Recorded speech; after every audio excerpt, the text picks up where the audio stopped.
I'm making Arayes today, which is meat stuffed pita, and this is my first attempt. Meat has already been thawed. Pita has already been cutted. That means there is no going back. If I fuck this up, that means I have no lunch to eat. Onion,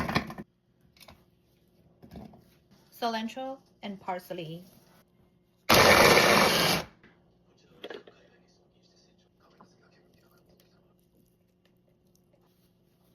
Oh, this is not looking so great, but I guess I have to trust the process. Okay, now they join the meat party.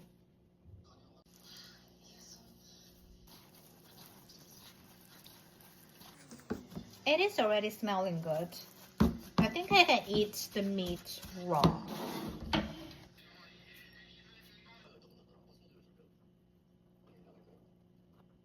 This is actually the most fun part, but also the most time-consuming part. Pitas are stuffed.